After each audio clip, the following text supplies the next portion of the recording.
Près d'une semaine après le meurtre de Lola et malgré l'appel de ses parents à ne pas politiser le drame qui les touche, Éric Zemmour et ses proches maintiennent leur rassemblement en fin de journée à Paris. Vous comprenez qu'il faut respecter l'émotion de la famille. C'est justement parce que je la respecte que je fais tout cela. Le maire de Foucreuil, d'où est originaire la famille, s'est entretenu avec ses parents. Il n'y aura pas de prise de parole, qu'ils viennent sans distinction, sans écharpe. Comme nous sommes les représentants du peuple français, eh bien, nous exprimons aussi cette émotion. Tout le monde a partagé son nom. Sauf que vous avez acheté les noms de domaine. Ouais. Mais je vais vous dire, sincèrement. C'est vrai.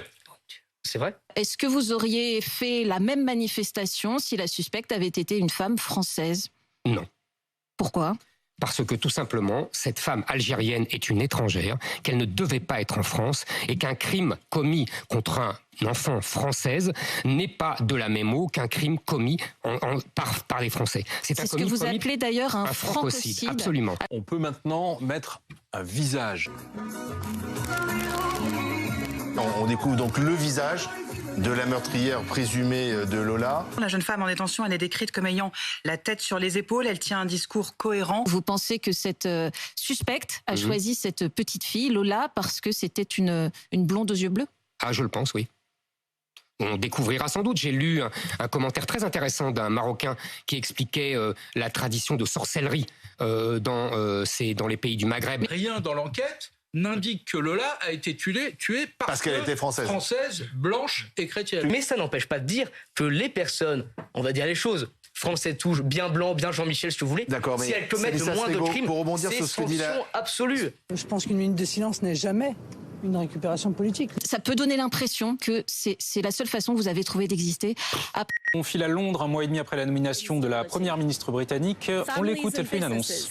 Je présente ma démission. Elle a connu deux monarques, ce qui restera peut-être assez inédit dans l'Empire britannique. Nous avions une relation de travail qui se construisait et je souhaite que la Grande-Bretagne puisse trouver le plus rapidement possible la stabilité, aller de l'avant. C'est bon pour nous et c'est bon pour notre Europe.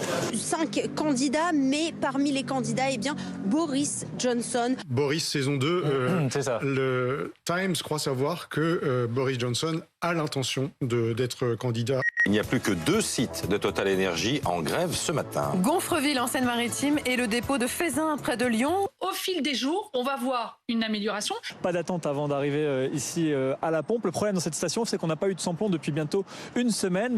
Une finaliste de Miss Angleterre qui s'est présentée à ce concours de beauté, tenez-vous bien, hein, sans maquillage. Manifestement, c'est idiot. Est-ce que moi, j'ai besoin de maquillage?